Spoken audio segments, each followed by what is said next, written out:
Et on est reparti. Alors, est-ce que vous avez discuté un petit peu de tout ça?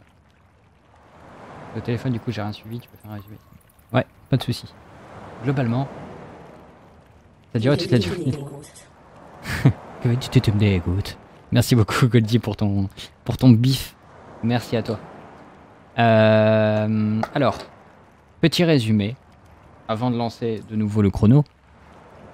On est sorti de la grotte, on s'est dirigé nord-ouest, et à un moment, on a vu une forme au niveau de la mer. On a décidé d'y aller. On a trouvé un bateau échoué à un genre de voilier. Dedans, un pêcheur, complètement gelé. On l'a viré par-dessus bord, on a pris le bateau, longé la montagne, et en plein milieu de la mer, on a entendu une explosion, des bruits horribles. Ils nous ont forcés à ramer, en plus d'utiliser les voiles du bateau, qui partaient dans tous les sens. De là, on a atterri sur une berge. Le crépuscule est maintenant levé. Et on voit en face de nous se dessiner une forteresse à notre droite. Et à notre gauche, un village. Visiblement, c'est Baldir sur la droite. On a quand même de nets souvenirs de ça. On a dû y passer au préalable. À gauche, un petit village de paysans qui font principalement du bétail. Hello statique. Comment est-ce? On va donc combattre pour obtenir une audience de manière légale. C'est ce que vous êtes dit du coup? Vous partez tous là-dessus? Partir sur rejoindre le corps armé? Muy bien. Malacasa. Ok. Ça roule. Je remets le timer. Et c'est parti! Tac. Oh là, j'ai tellement de trucs à gérer avec ça. Je vais mettre tout ça. Tac. La première chose qu'on fait, elle est assez simple. On va essayer de s'enrôler pour rejoindre les gardes. C'est un petit peu la cohue, ça bouge un peu par-ci par-là, mais globalement, ça reste quand même plutôt calme dans le coin. On essaie de s'approcher d'un capitaine, d'un sergent, de je ne sais quoi en fait, de supérieur au corps militaire qui est en face de nous. Et on essaye de s'enrôler en fait, d'essayer d'avoir une armure, de l'équipement, des informations sur tout ce qui se passe. Globalement, en avançant au fur et à mesure, on entend plus de détails sur qu'est-ce qui se passe. C'est assez clair. Toute personne habilitée à se battre a été demandée de rejoindre le corps de l'armée pour aller affronter des créatures qui sortent du sol actuellement dans les marais rouges. C'est des marais du sang qu'on l'appelle. Il y a plusieurs noms qui sont utilisés, des marécages maudits, enfin pas mal de noms. Et en tout cas, c'est au sud-est, sud-sud-ouest de Baldir. Et ça se trouve juste à côté de Ventus. Et ils sont dans le mal, Ventus, puisque justement ils sont attaqués par ces créatures qui sortent du sol. On arrive à approcher d'une sorte de garnison et on arrive à avoir de quoi s'équiper. Notre supérieur, un type plutôt bien portant, nous précipite un peu, nous demande de nous bouger un peu le fion, comme ils disent, et d'avancer plus vite, puisque en fait on n'a pas que ça qu'à branler, selon lui. Et donc on n'a pas que ça qu'à branler, donc on avance en direction justement du corps en fait, du régiment, pour pouvoir aller avancer dans la direction où on nous attend. Alors dites-moi quel comportement est-ce qu'on va adopter? On va initialiser la partie comportement et objectif, sachant que tout ce qui sera lié en fait à chercher une quête, etc., suivre une quête, tout ça, ça va être suivre une quête et chercher une quête, voilà, ça va être essayer de suivre en fait le corps de l'armée. Ok.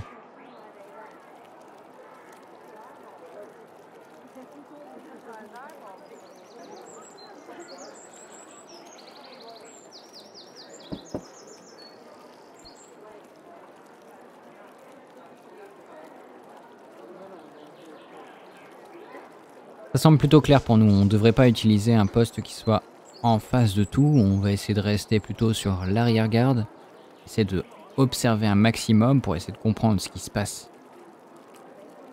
Mais on est tenté quand même par certaines passivités. Essayer de se laisser porter et voir ce qui vient devant nous sans même forcément se prendre la tête en quelque sorte. Puisqu'on a quand même perdu beaucoup d'énergie et on a ramené comme des malades. On n'a peut-être pas envie de s'investir autant que ça. Au final, peut-être que l'armée en soi pourra permettre de faire les choses et que en faisant notre devoir de présence, on va réussir à avoir une audience avec le roi. Mais non, finalement, on se dit qu'il faut être attentif. On sait jamais ce qui peut se passer. On sait pas la forme que peut prendre notre ennemi. Alors qu'on nous parle de créatures insectoïdes horribles, de formes bizarres qui sortiraient du sol et qui attaqueraient n'importe qui en les mangeant sur place. On se dit qu'effectivement il vaut mieux faire gaffe à notre cul. Et quel objectif du coup on va suivre?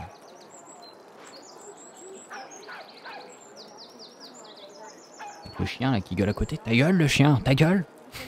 Je suis occupé de chercher mon objectif. J'ai pas que ça qu'à faire que de m'occuper des chiens. Va manger tes Golden Grams. Oui, les chiens mangent du Golden Grams. C'est super bon pour le poil.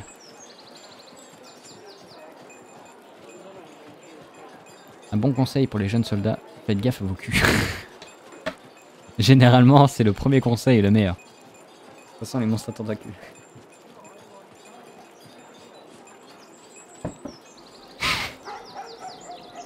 L'artisanat qui tombe.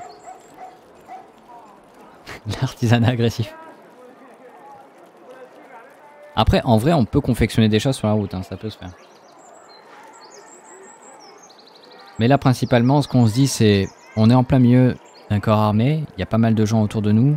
Peut-être qu'on pourrait en parler avec eux. Parler de plusieurs choses pour essayer de récupérer un maximum d'informations sur qui et quoi. Pourquoi je suis ici? Qu'est-ce que je fais ici? Comment? Peut-être qu'ils ont des choses à me dire. Faire ses lacets en marchant, c'est dangereux. Exactement. Et d'ailleurs, on vous conseille à tous d'éviter de faire vos lacets en mangeant. En marchant, pardon. Parce que les lacets en mangeant, c'est pas la bonne idée non plus. Pas ouf. Alors, Cyril, il partirait sur obtenir des informations. C'est le dernier à avoir voté. Donc on va partir là-dessus.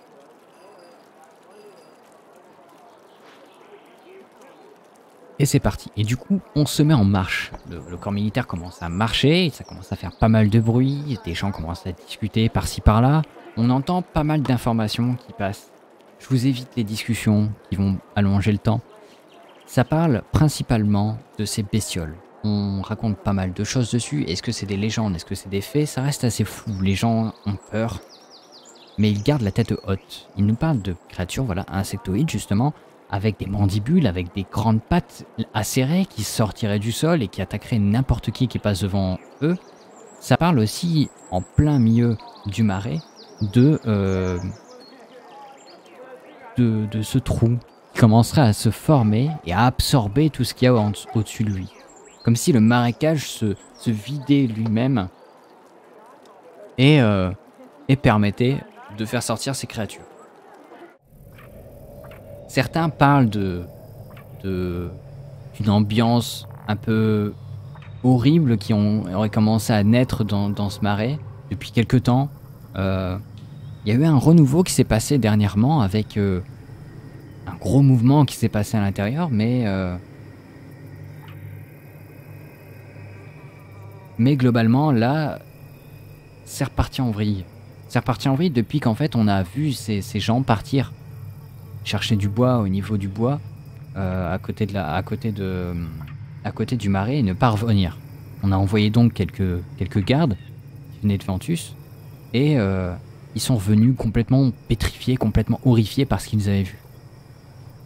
Et donc voilà, ils parlent de ces créatures qui sortiraient du sol, principalement. Apparemment, il n'y aurait pas eu que ça. Il n'y aurait pas que cet endroit-là, mais c'est l'endroit principal où il y a plus de dégâts. En discutant avec le corps des armées, on entend visiblement qu'il se passerait des choses au niveau du relais sud. Mais selon leurs mots, le relais sud, il se démerde. Apparemment, il serait plutôt indépendantiste et mettrait pas mal de bâtons dans les roues de Ventus, c'est de pas le dire. Donc de ce fait-là, personne s'en occupe. Mais ça semble quand même pas mal préoccupant de ce côté-là. Ça raconte aussi que au niveau du nord, dans les déserts, on aurait aperçu des choses aussi par là-bas. Des choses pas très nettes, on n'a pas beaucoup d'informations là-dessus. On sait surtout qu'un marchand, venant d'Abondance pour venir justement à Baldir en 4e vitesse, aurait aperçu des formes dans le désert et que des nomades qui vivent par là-bas, qui sont plutôt agressifs d'habitude, semblaient ne pas attaquer en fait justement le marchand à vue et plutôt se préoccuper d'autres choses un peu plus loin. Le marchand, on est satisfait d'ailleurs, parce que pour une fois, il peut s'en sortir sans vol de sa cargaison, en passant par le chemin le plus court qui permet de lier Baldir à Abondance. Donc on avance dans ce marais. La nuit commence à tomber et les soldats sortent leurs torches pour essayer d'y voir quelque chose. On commence à rentrer dans cette boue omniprésente, sur ces roseaux qui commencent à effleurer notre peau. Notre vue commence un petit peu à s'adapter à la nuit. Et parmi les bruits de crapauds, grenouilles et autres bestioles qui vivent dans les marais, on n'entend rien. Même les soldats eux-mêmes semblent attentifs au moindre bruit qui peut se passer. On continue d'avancer. Et là, on commence un peu à prendre la fatigue du temps de marche. On va donc perdre un dé d'endurance. On vit bien la situation. On vit bien la marche. Au final, c'est peut-être de parler avec les gens qui nous fait relativiser. On est peut-être en sécurité. Autant marcher, tout va bien.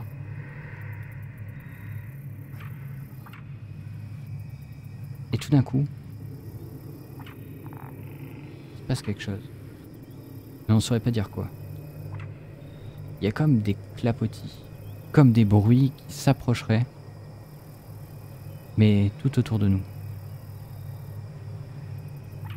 Et tout d'un coup, un bruit, un cri, qui viendrait d'en face de nous, juste sur notre droite. On entend quelqu'un qui crie, qui tombe au sol et qui commence à se racler au sol comme ça. On le voit en poussant les torches, qu'une créature à grande mandibule commence à le tirer en arrière et à le ramener comme ça, à travers les forêts. Les autres autour commencent à rester en garde, à regarder tout autour d'eux, à essayer de comprendre ce qui se passe. Nous, on est sur l'arrière.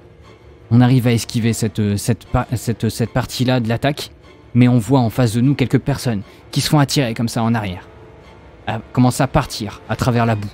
Les gens commencent à sortir leur épée, leur lance, tout ce qu'ils ont autour d'eux comme armes, et essayent de se mettre en position pour essayer de combattre. Qu'est-ce qu'on fait ?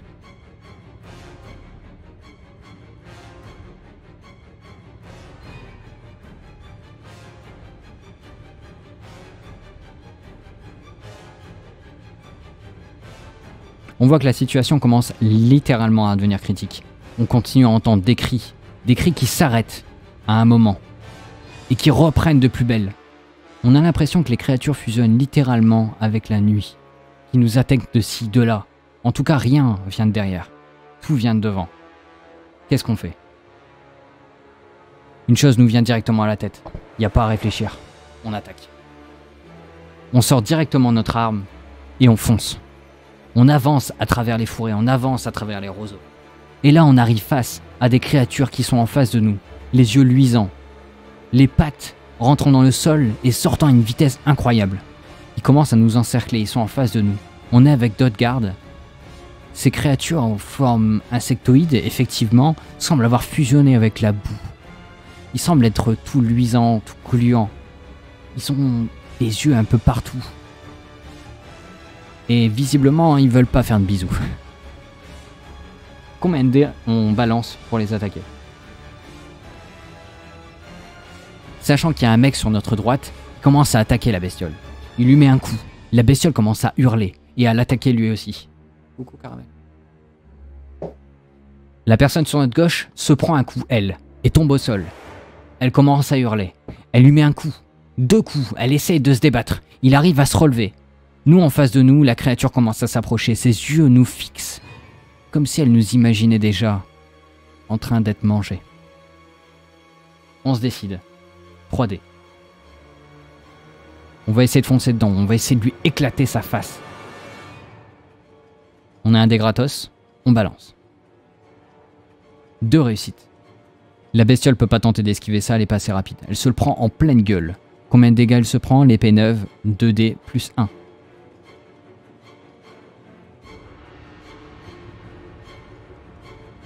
Elle se prend un coup qui coupe une de ses mandibules. Elle part au sol. La créature commence à clapoter comme ça au niveau de sa bouche, à faire des bruits gutturaux complètement horribles. Elle tape sur le sol et essaye de nous fracasser avec une de ses pattes. Est-ce qu'on bloque? Ou est-ce qu'on prend le dégât? On accepte de prendre le dégât ou on refuse en bloquant. Sachant qu'en bloquant, on va devoir lancer des dés pour essayer de bloquer. En acceptant, on ne lance aucun dé et on prend les dégâts tels quels.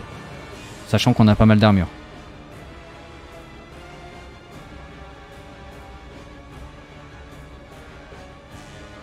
Ça c'est décidé, on bloque.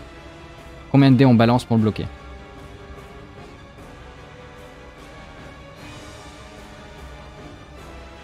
Allez, on fait vite.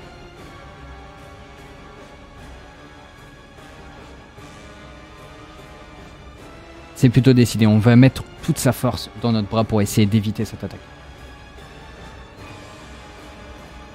On balance tout ce qu'on a du coup pour essayer de bloquer cette attaque. On a perdu 0 dégâts encore. 3. Alors, Coco. Voilà.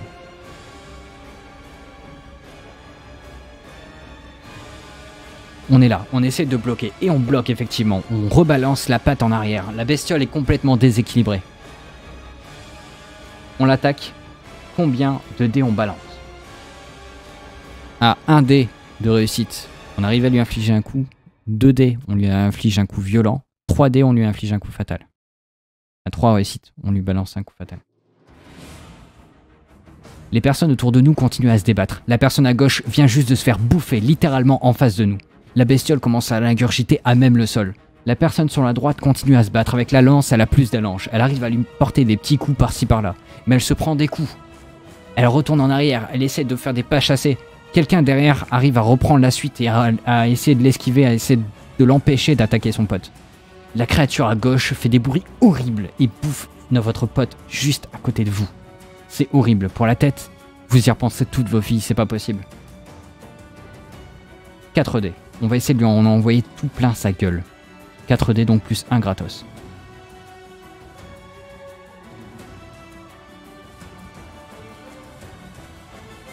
Et on balance tout ce qu'on a. Et on fait 3 réussites. On s'élance vers la créature et on l'empale dans la tête. Qui commence à faire un bruit horrible. On est comme ça renversé un petit peu dans tous les sens. On tombe en arrière. Et l'épée part avec nous. La créature commence à danser littéralement autour de vous comme ça, là, avec ses pattes, et tombe juste à côté de vous. La personne sur votre droite, les 2 personnes sur votre droite arrivent à achever elle aussi la créature. La créature sur la gauche continue à bouffer tranquillement, sans même se soucier de quoi que ce soit. Vous êtes couvert de boue de A à Z. On se relève et la première chose qu'on fait, c'est d'essayer d'aller à droite pour essayer d'affronter la créature. À 3, il n'y a pas trop de problème. On arrive à l'encercler, à lui mettre des petits coups par-ci par-là. Au final, on arrive à lui couper une patte, à lui recouper une mandibule et à essayer de lui mettre un coup fatal et ça se passe. La créature tombe au sol.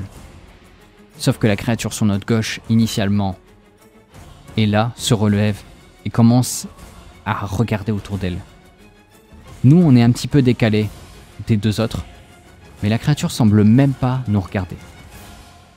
Elle court vers nos 2 potes et commence à essayer de les attaquer, en nous snobant complètement. Qu'est-ce qu'on fait?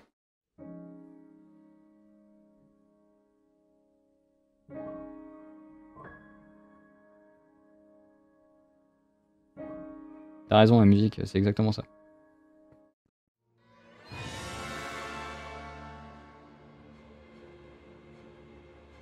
Et tu tapes cette façon d'aimer. Ok, c'est parti. C'est plutôt clair, on va lui défoncer sa gueule. Combien de dés on lui balance?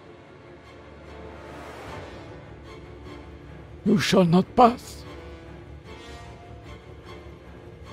Pour l'instant, on a de la chance avec les dés. Hein.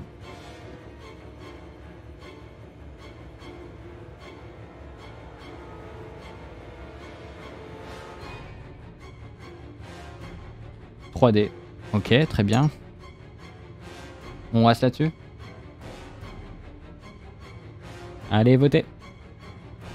C'est maintenant ou jamais, très cher. Ça part sur 3D.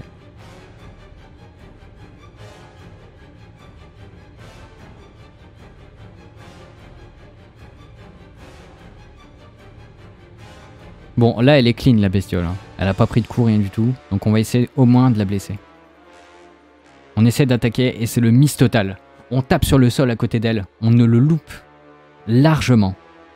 À cause de ces pas chassés qui arrivent en fait à nous duper complètement dans son déplacement. On n'arrive pas à lire qu'est-ce qu'elle fait, cette bestiole. Surtout parce que ses pattes fines arrivent à se déplacer beaucoup plus rapidement que nous dans la boue. Elle est là et elle continue à nous snobber littéralement. Elle attaque nos potes sans même prêter attention à nous, alors qu'on est à sa portée. À croire qu'elle ne nous voit pas. Et elle attaque, elle attaque, elle attaque. Un de nos potes comme ça se prend un coup dans l'épaule. On voit son sang qui gicle sur le sol. Les braises de sa torche tombent au sol, elle aussi. Et on se retrouve dans un noir presque complet. La torche commence à se consumer au sol. Qu'est-ce qu'on fait? On l'attaque, accepté. On essaie de récupérer la torche, refusé.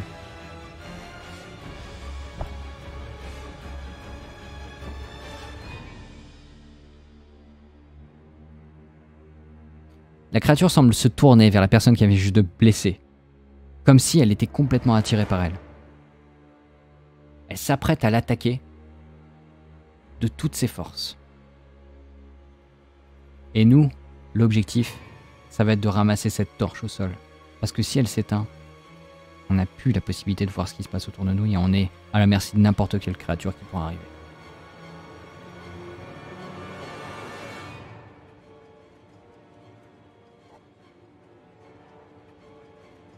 Ouais, je vois pas du coup intégrer un événement à un objet.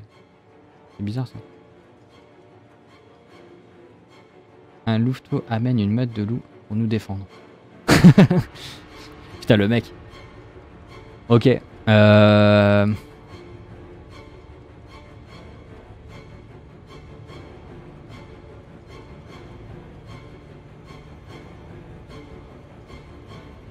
Écoute, ça me semble plutôt improbable.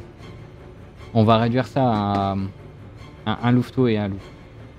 On refuse. Du coup, on est là. On affronte. On récupère la torche qui est au sol. On récupère la torche qui est au sol, qui était prête à se consumer, presque à s'éteindre. La boue commence à tomber au niveau à par terre. On essaie de lever comme ça la torche pour essayer de voir autour de nous. Et effectivement, ce qu'on voit, c'est des grognements, des yeux luisants qui approchent de la forêt qui a été derrière nous. On vient juste de traverser et qui saute sur la bestiole pour la mettre au sol en la rognant comme ça, en lui arrachant la gueule de toutes ses forces. À côté de ce loup, on voit un louveteau qui est là et qui se positionne à côté de notre personnage. Il la regarde avec des yeux plutôt attendrissants. Et dans ses yeux, on lit pas mal de choses, comme si on l'avait déjà rencontré.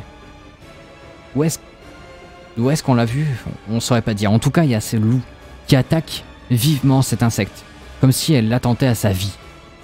Ça nous permet d'avoir une attaque d'opportunité. Qu'est-ce qu'on fait? Est-ce qu'on l'attaque ou est-ce qu'on fuit? Accepter pour l'attaquer, refuser pour partir.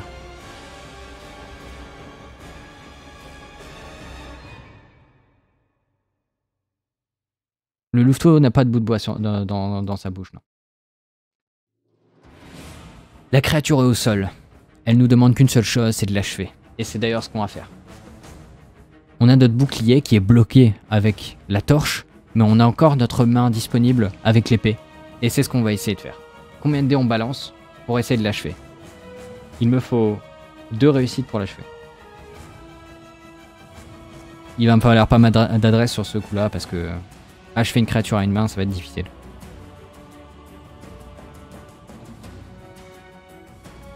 On est plutôt d'accord. On va essayer d'y aller à fond sans trop non plus se tuer à la tâche. On y va. 3D.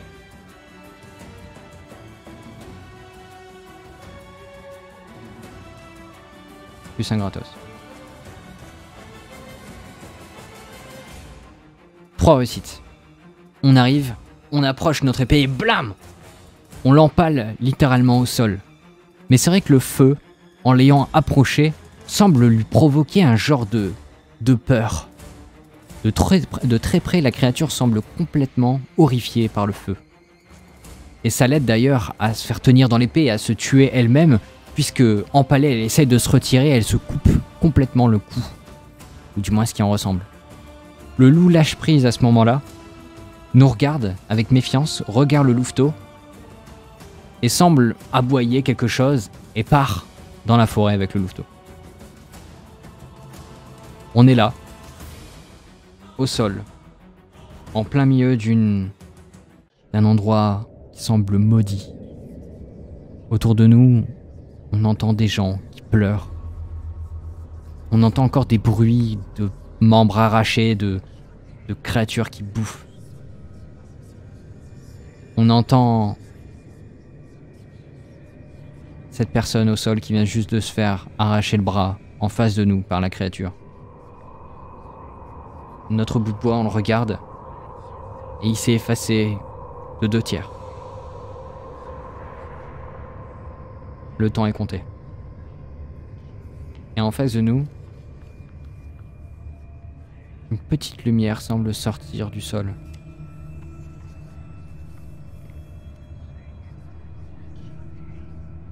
Qu'est-ce qu'on fait? On essaye de voir nos troupes, de voir ce qu'il y a autour de nous, accepter, ou est-ce qu'on va voir cette lueur, refuser?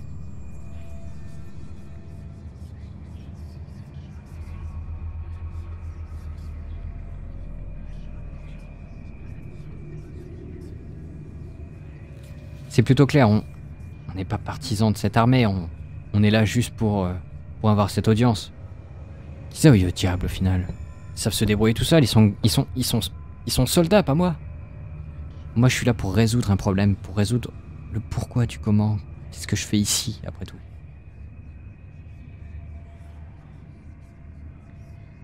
Et on avance. On avance.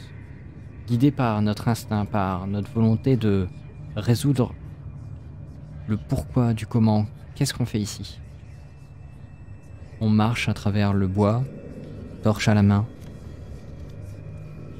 On avance, on avance. Et là, quelque chose qui nous semble familier. Une genre de miroitement au niveau de l'espace en face de nous. Notre torche en fait semble pas éclairer ce qu'il y a derrière. Comme s'il y avait une forme, mais on y voit à travers.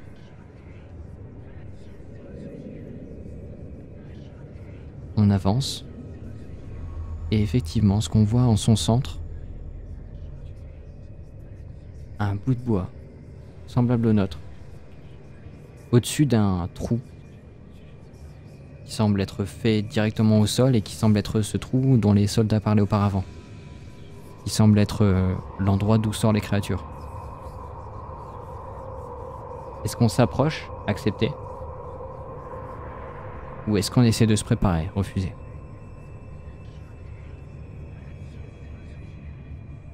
Si on s'approche, c'est pour attraper le morceau de bois.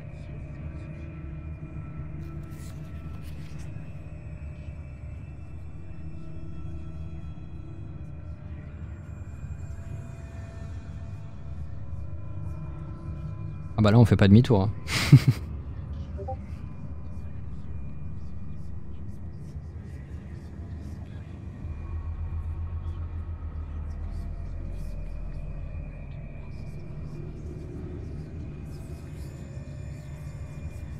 Ah ouais, tu fais pas demi-tour. Ouais. Non, non, j'ai dit se préparer, je dis pas qu'on part. Hein. Donc on va plutôt s'approcher du bout de bois. On tend la main vers lui. On essaie de l'attraper. Et à ce moment-là, on reçoit un coup de griffe qui vient d'en dessous. Une patte énorme sort du sol et nous attaque, nous lacère le bras. On perd combien? 2 dés de dégâts.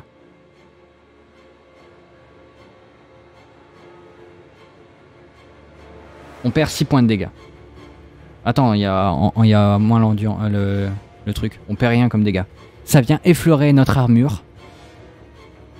Et on sent qu'elle a usé sur le coup. Elle a pris très cher cette armure. Mais elle est encore présente. On prend rien comme dégâts, on recule. Et là, la patte semble toucher le sol. Comme pour pouvoir se déporter. Une autre patte sort. Et une tête en sort. Une tête immense. Quelque chose qui ressemble justement à la créature qu'on a pu revoir dans les précipices il y a de ça quelques temps. C'est du moins ce qu'on se dit alors que on n'en a pas de souvenir net. Mais on a cette bestiole en face de nous qui nous regarde avec ses deux pattes sorties, des mandibules énormes qui semblent essayer de nous attraper. Au moment où est-ce qu'il nous attrape, on essaye de l'esquiver. Combien de dés on balance? Elle semble assez vive cette créature. Qu'est-ce qu'on fait? Combien de dés on balance? Tout ça, ça s'est fait en un instant, hein, Cyril. La créature qui nous griffe, nous qui reculons pour essayer de reprendre notre stabilité, la tête qui sort, la deuxième patte qui sort, et cette attaque qui commence à arriver vers nous. Ça se passe en quelques secondes. Je peux pas dire combien de réussites, en tout cas, elle semble vouloir nous attaquer, elle est très vive.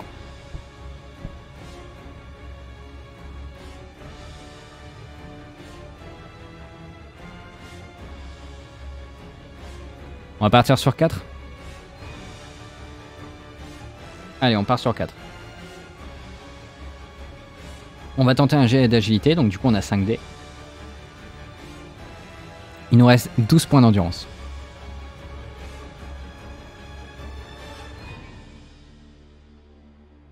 Deux réussites. Ça suffit à reculer et à pas se faire littéralement manger sur place. La créature a une latitude qui est assez impressionnante. Elle s'approche de nous et nous perce à travers ses mandibules. Notre armure tombe littéralement en ruine devant elle. On prend aucun dégât, mais nous voilà sans armure. La bestiole est là en face de nous. Elle commence à crier, à sortir des bruits complètement bizarres. Des bestioles commencent à s'approcher autour de nous. On entend des bruits. Qu'est-ce qu'on fait? On l'attaque. Accepté. On bat en retraite. Refusé.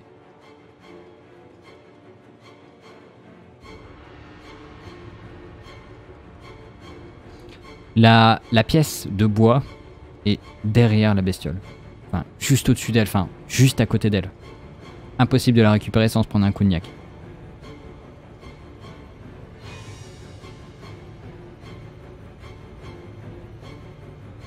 Alors j'avais dit accepter pour attaquer, refuser pour battre en retraite, hein, c'est ça. Hein.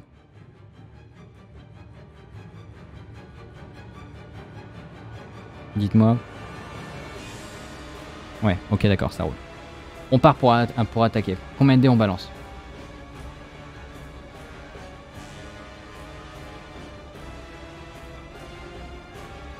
La bestiole, elle semble se mouvoir assez rapidement, mais bizarrement, les créatures qui commencent à approcher autour de nous semblent pas nous ressentir.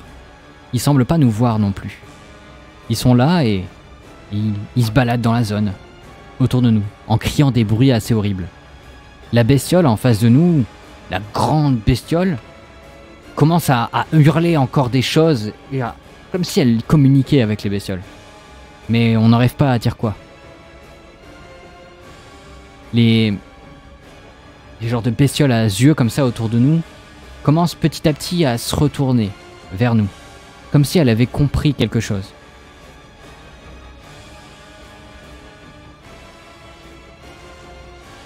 C'est décidé, on va donner tout ce qu'on a.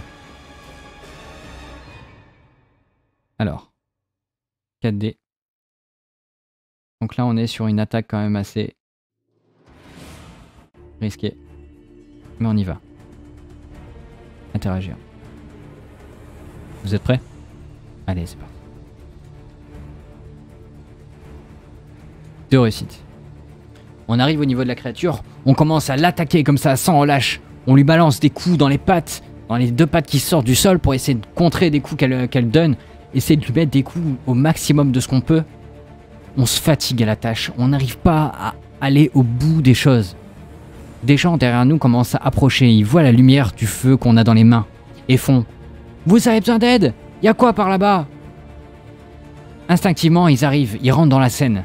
Et là, les bestioles qui commençaient à se ruer autour de vous commence à prendre pour cible les gens qui arrivent. Une bataille commence à se faire derrière nous. Et la bestiole en face de nous, cette genre de reine menthe, nous attaque de nouveau. Combien de dés on balance pour esquiver son attaque?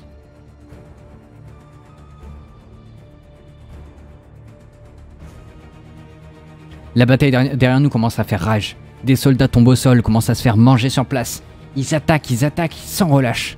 Ils donnent tout ce qu'ils ont. Il y a des gens qui arrivent encore et encore. Il y a une personne qui s'approche à côté de vous, qui essaie de vous aider. Au moment où la créature commence à approcher et que vous essayez d'esquiver,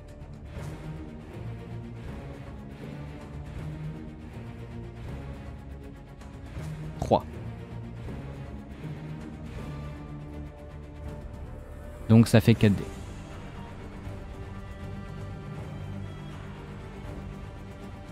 On fait un pas de côté. On essaie d'esquiver l'attaque. Et ça se passe à ça près. Ça passe à notre peau. On sent cette mandibule qui semble être empoisonnée ou je ne sais quoi, corrosive. En tout cas, ça nous fait une cicatrice sur le corps qui ne partira jamais. Autant mentalement que physiquement. Et la personne qui nous a poussé à l'instant se fait niaquer devant nous. La créature est immobile pendant quelques secondes en train de savourer son plat. Est-ce qu'on essaie une attaque? Accepter pour attaquer, refuser pour se barrer.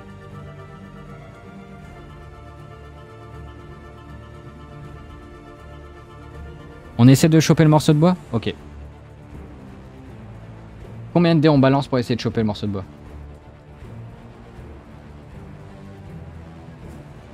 Attends, je la refais. Parce que Cyril il l'a voté peut-être pas pour le même truc. Combien de dés on balance pour essayer de choper le morceau de bois? Let's go. Là, il nous reste 5 points d'endurance. On est à bout de souffle, au bord du coma. On commence à avoir la vision qui commence à se troubler. On est à bout de force. On commence à sentir nos jambes qui tremblent. On est peut-être à l'orée de la mort, on ne sait pas dire. Est-ce qu'on va réussir à survivre à ce combat? Est-ce qu'on va réussir à compléter ce morceau de bois qu'on a entre les mains? Mais qu'est-ce que ça veut dire tout ça? Pourquoi est-ce qu'on fait ça?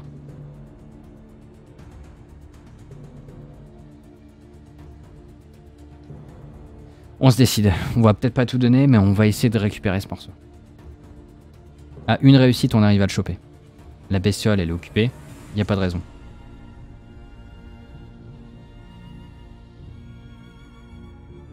Et on fait notre réussite. Et 3. Donc il nous reste un dé. Bon, de toute façon, on a fait la réussite. Bon, attends, peut-être que ça peut être plus héroïque que ça. Du coup, je balance un dé. Et ça l'est. Ok. On commence à s'approcher. À marcher littéralement sur le garde qui est occupé de se faire bouffer. On passe sur la tête de la créature qui est occupée de faire sa pitance. Il y a les autres créatures autour qui continuent d'attaquer sans relâche.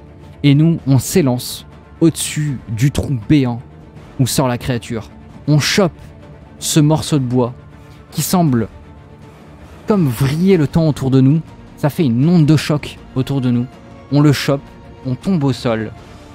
Et à ce moment-là, le calme autour de nous commence à se faire.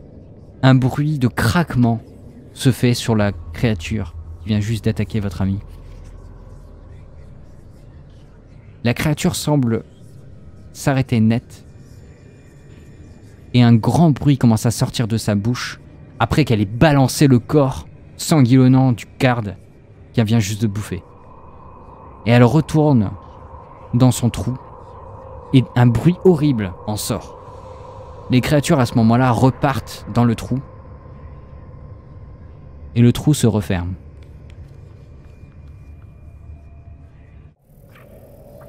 Autour de vous, vous entendez le bruit de la végétation qui reprend. Vous voyez ces gens au sol, la plupart du temps morts. Ce sang qui coule au sol, qui remplit le marais et lui rend sa couleur rouge, qui, vous l'avez entendu, semble être caractéristique de ce marais. le bout de bois que vous venez juste de choper, vous le rapprochez du reste que vous avez en main. Peu de choses au final. Mais il semble fusionner dans un éclat de lumière. Et vous semble avoir toujours fait qu'un. Ce morceau semble complémenter une partie basse de ce qui semble être un masque. Vous le voyez parce qu'il y a une forme pour l'œil. Vous avez une partie droite d'un masque visiblement. Et vous l'avez en main. Et un sourire commence à percer votre visage. Et vous rappelle à quel point ce masque vous permet de faire des choses. À quel point il vous a manqué. Et à quel point il vous permettra de transcender ce monde. Et de lui apporter tout ce que vous voulez lui apporter. C'est-à-dire une désolation. Et à ce moment-là, votre mental reprend le dessus et vous vous dites: qu'est-ce que je viens juste de penser? Et vous avez toujours cette partie de masque en face de vous. Et vous êtes seul dans ce marais, avec ces gens qui pleurent, avec ces gens qui souffrent. Qu'est-ce que vous faites?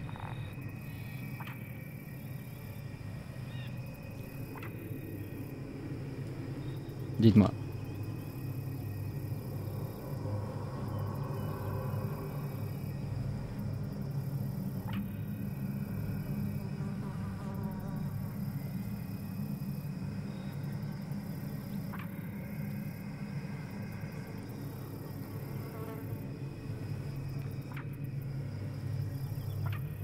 Effectivement, la première chose qu'on se dit, c'est on va essayer de placer ce bout de masque sur notre visage. Et à quel endroit on pense à ce moment-là? Quel endroit qu'on a visité on pense à ce moment-là?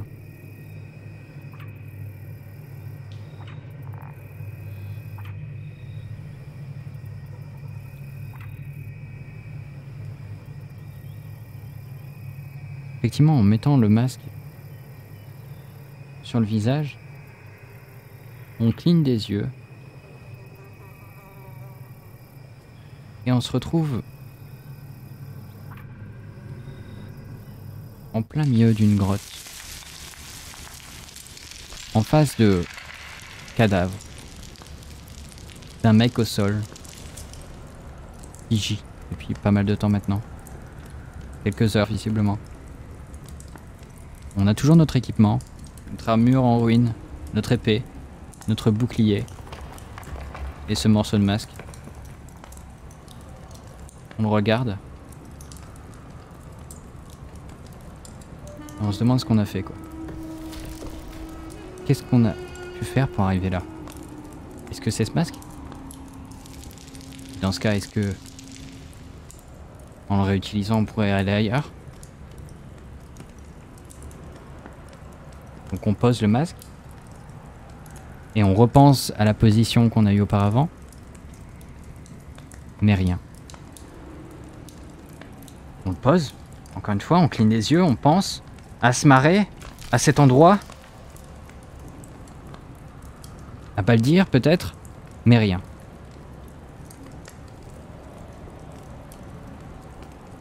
Est-ce qu'il est limité à une utilisation? On ne sait pas. En tout cas, il nous a permis de revenir ici. Et c'est quand même pas mal d'infos. On est à nouveau complètement paumé en plein milieu de cette toundra. Et la peur commence à nous forcer à penser à des choses. À penser à... Encore une fois, qu'est-ce qu'on a pu faire ici? Qu'est-ce qu'on a pu faire pour arriver jusque-là?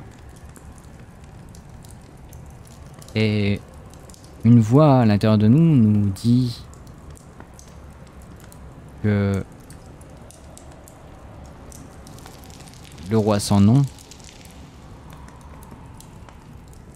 désirait ce masque. Et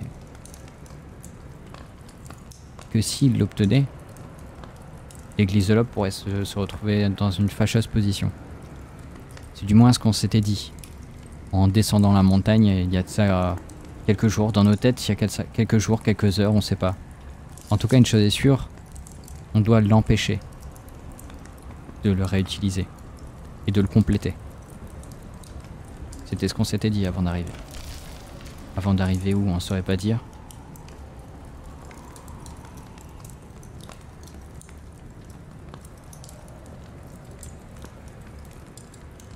On se dit que la deuxième partie du masque, on n'en a aucune idée. On sait même pas de quoi on parle, on sait même pas de quoi il s'agit. On sait qu'on cherchait après résoudre un problème. Quelqu'un qui utilisait certainement ce masque pour faire appel à une puissance qui était cachée depuis très longtemps. Qu'on était là pour l'empêcher. Et d'un autre côté, il y a une force qui nous force à penser à autre chose, qui nous paralyse comme tout à l'heure, et qui nous dit que enfin on allait retrouver enfin ce masque, et que ces saloperies de soldats de l'église de l'Aube vont enfin me laisser le maître et enfin me permettre de régner sur ce monde. Et là-dessus, on a une vision assez nette de quelqu'un qui met un masque complet et d'une personne en face de lui, complètement folle, qui tente de lui arracher. Et à ce moment-là, un genre de trou noir qui se forme autour d'eux, qui absorbe toutes les personnes dans la pièce. Ils étaient 5. Et qui disparaissent.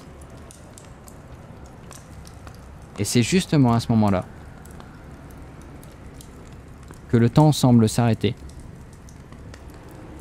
Et que notre personnage se réveille à nouveau. Pas très loin de là où est-ce qu'il était.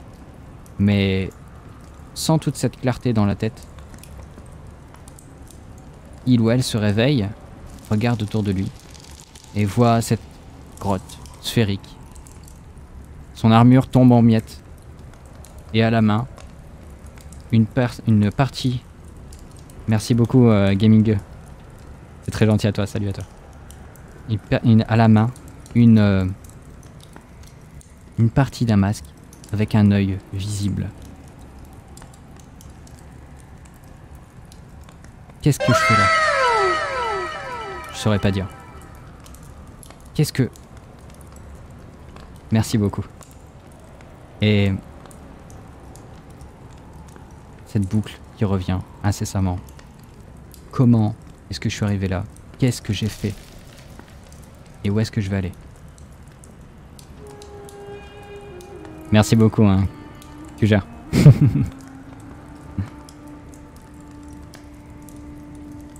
C'est donc fini pour ce stream, malheureusement.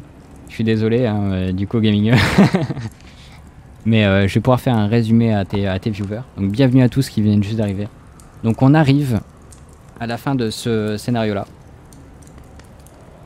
C'est pas grave, t'inquiète, je vais leur expliquer. Alors, ce qui s'est passé aujourd'hui, c'est que du coup, on a fait un des lives, du coup, qui... Ça roule. Bonne nuit à toi. Ce qui s'est passé, c'est qu'on a vécu un live, du coup, d'une boucle qui se passe comme ça. Qui se passe depuis 3 fois. C'est le 3e live. Et qui, en fait, est l'histoire d'un personnage qui vit un moment en boucle. Et qui essaye de résoudre la raison, enfin le problème, la problématique qu'il a en face de lui, c'est de comprendre qu'est-ce qu'il fait là, qu'est-ce qu'il a ramené là. Donc de manière assez énigmatique, il ramasse des informations sur son existence, sur comment est-ce qu'il peut résoudre ce problème.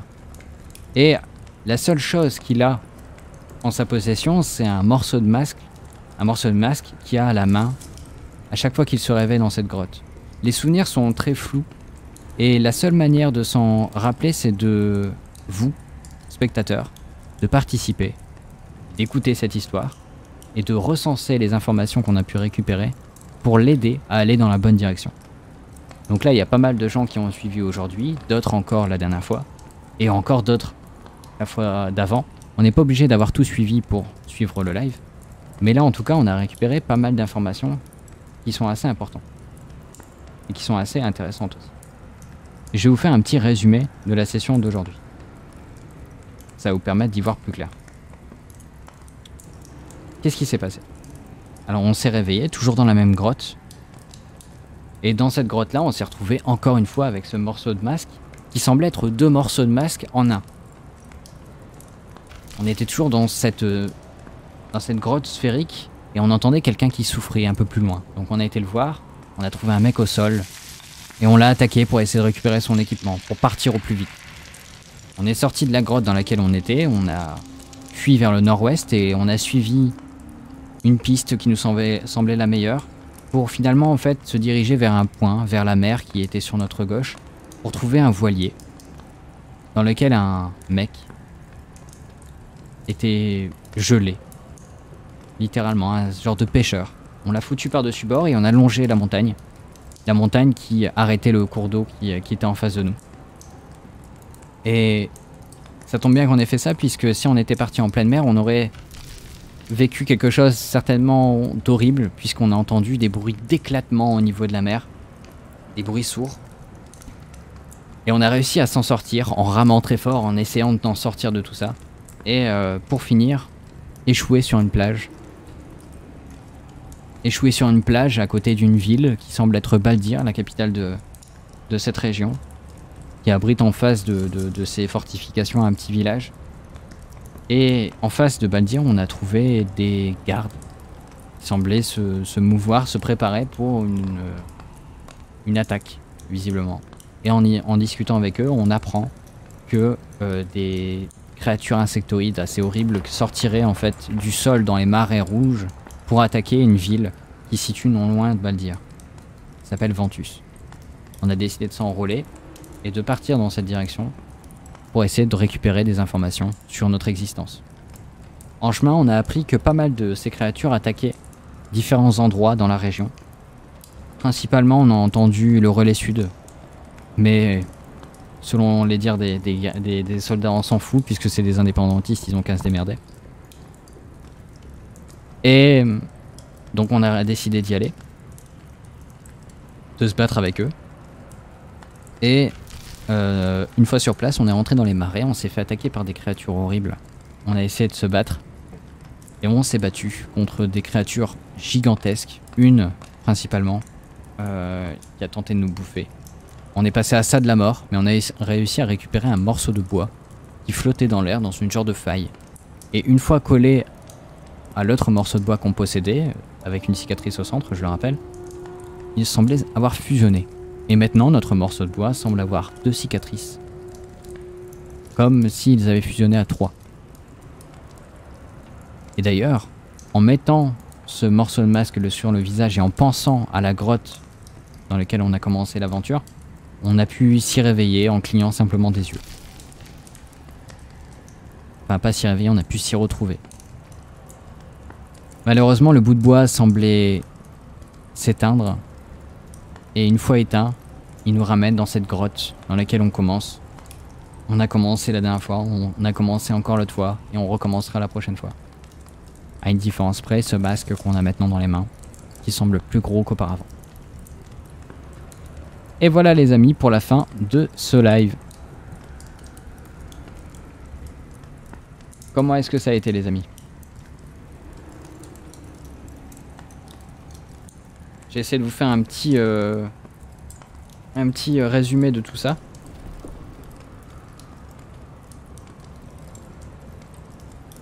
Bah, merci beaucoup à toi Goldie. Hashtag suspense. C'est ça. Ouais, Ventus, tu connais bien maintenant. Un petit tout ça. Et merci beaucoup Cosmosaya. Attends, Saza. Cosmosaza. Pour ton follow. Bienvenue à toi dans la commu. Tu pourras maintenant participer au vote pour la prochaine partie ou même dans les lives qui vont arriver bien prochainement. T'inquiète pour la soirée, j'ai qu'une suggestion qu'on fasse le départ un peu plus vite maintenant. Choix, sexe, non, place. Ouais. Bah écoute, c'est super cool. Hein. Nice, merci beaucoup Cosmo. Hâte d'en avoir le dénouement. Bah écoute, on approche du dénouement. Je pourrais pas dire dans combien de temps on y est. Mais on approche, on approche. Cyril, ouais, pour ta suggestion, bah en fait, le morceau de masque qu'on a trouvé, il sert à ça. J'en dis pas plus. Donc la prochaine fois qu'un live se lance, tu pourras dire les informations que tu connais. Et ça permettra d'aller plus vite.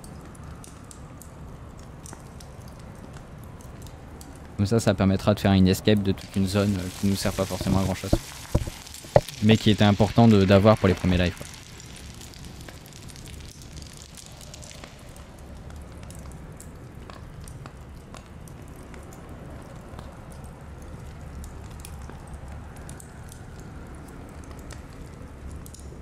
Putain, Gaming E, il s'est chauffé là, 22 spectateurs, putain. Yes, le plaisir. Enfin, en tout cas, ceux qui viennent juste d'arriver, n'hésitez pas à me poser des questions hein, sur le concept, sur comment ça marche, etc. J'essaie de vous faire un résumé de tout ça. Mais si vous voulez plus d'infos, n'hésitez pas.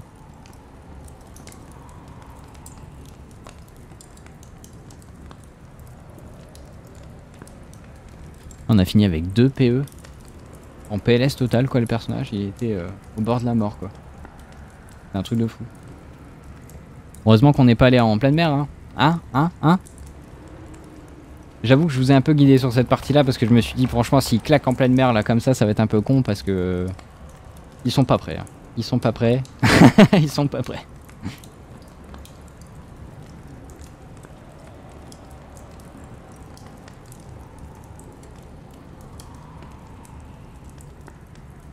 J'avais alerté moi aussi. Ah ouais bah ouais mais attends hein. En même temps les mecs ils sont à poil tu sais et puis ils sont en mode bah vas-y allez on va y aller, y a pas de soucis. Ouais la soirée du 12 elle est maintenue ouais, t'inquiète pas. On va essayer de résoudre le bordel, de régler le bordel que vous avez créé à Ventus. Je pense qu'on va partir dans cette direction là. On avait même jeté de la boue de sueur. Ah oui, à ce moment-là, ouais. Parce que du coup, là, on parle de parties qui se passent aussi au Ludibreak à Lille. Donc si vous êtes du coin, n'hésitez pas à réserver vos places quand ils sont disponibles. Faut aller vite, hein, une journée c'est plié. Mais du coup, en fait, ce qui se passe dans les jeux de rôle au Ludibreak ont une influence sur les lives et inversement, quoi. Donc ça a plus des conséquences à long terme qu'à court terme, mais ça en a quoi. Donc voilà les amis, bah écoutez, j'ai apprécié passer cette soirée avec vous encore une fois, c'était cool. Maintenant on va essayer de voir avec ce masque comment est-ce qu'on peut faire ces escapes, comment est-ce qu'on peut avancer pour essayer de passer plus vite sur une autre scène, sur une autre zone. Et ben il y a plein de trucs qu'on va pouvoir faire. On pourrait donc avoir des résumés du Ludibreak. Ouais on pourrait clairement hein. Bah là si tu veux, Kituse Sama il pourrait t'en parler là. Il pourrait te faire tous les résumés que tu veux je pense parce qu'il a participé à pas mal de parties. Sinon pense à couper ta rediff en 2 parties. Ouais bien vu. Je vais la télécharger et la couper au niveau de la pause. Ça sera bien. Et je vais enlever la partie du début qui sert pas à grand chose pour la rediff je pense. Ça sera plus facile à regarder. On va commencer directement dans la partie je pense.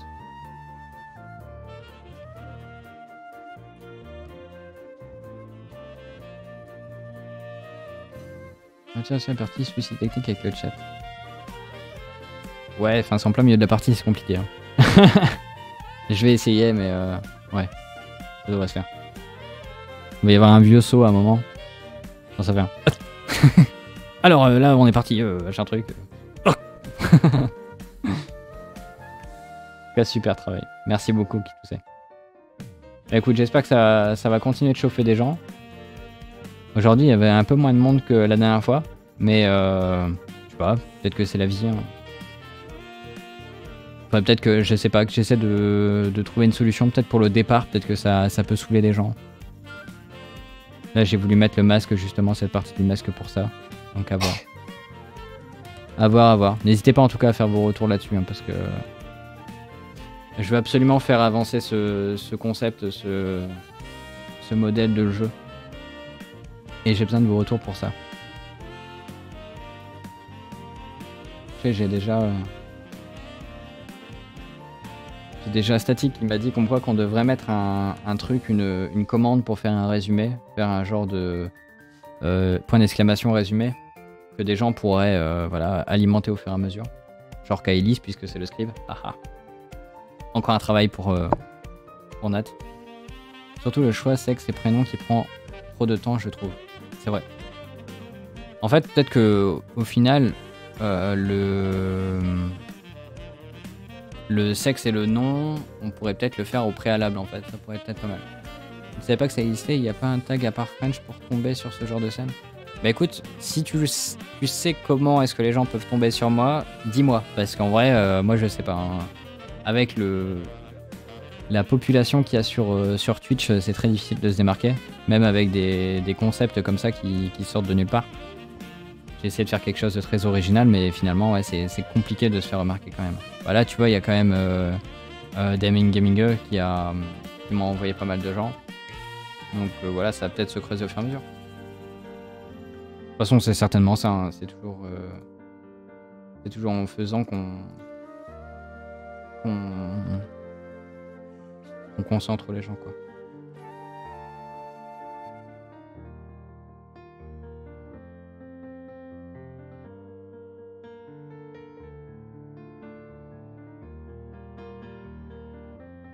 Ouais, c'est un gros streamer. Hein.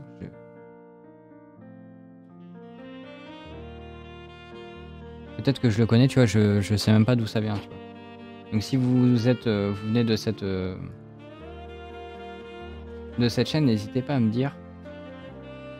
Parce que peut-être que je connais la personne, mais que j'arrive pas à me mettre un visage dessus. Mais en tout cas, merci beaucoup à lui. Hein. Lui ou elle. Oh, acheter les tags au moins JDR, ouais. Ouais, DM Gaming.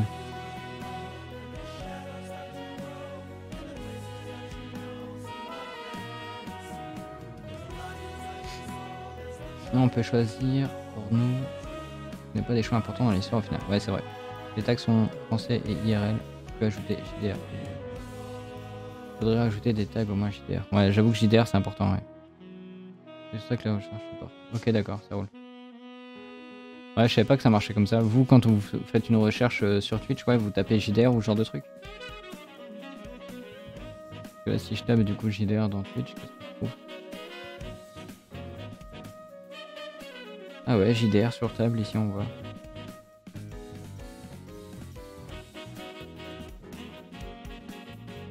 Ah, effectivement, ouais.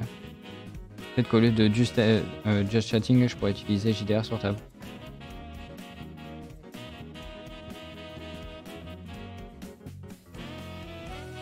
Ah ouais, dans la description ça passe.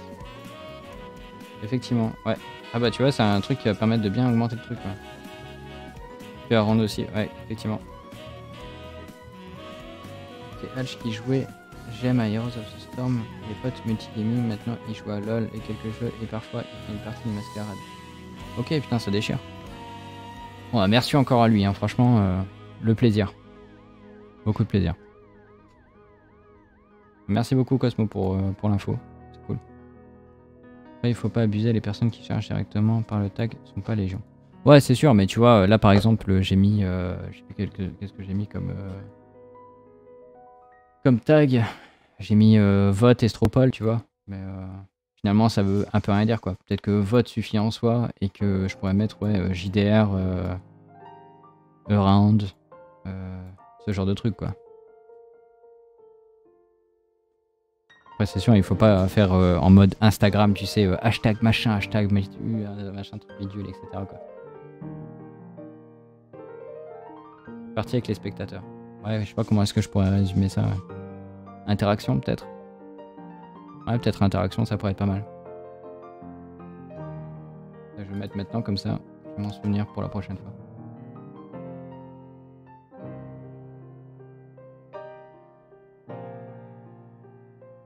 Un tag qui est parti avec les spectateurs. Ah ouais, carrément. Ah ouais, putain, mais c'est terrible ça. Je savais pas.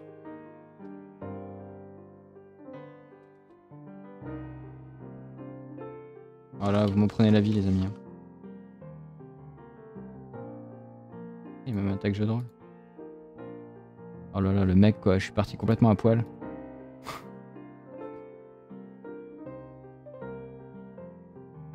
Nice. Ok, bah ça va déjà bien m'aider, je pense.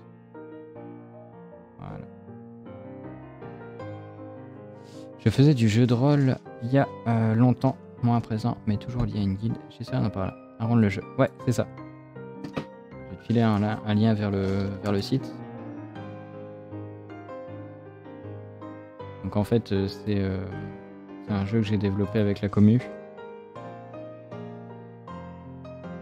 Et qui réserve quelques surprises. Donc je sais pas ce que ça va donner, mais en tout cas hier j'ai eu une discussion intéressante vis-à-vis de ça. Je peux pas vous en dire plus pour l'instant, mais en tout cas ça peut promettre des trucs sympas. Bon, bah, j'ai intégré tous ces trucs là, c'est cool.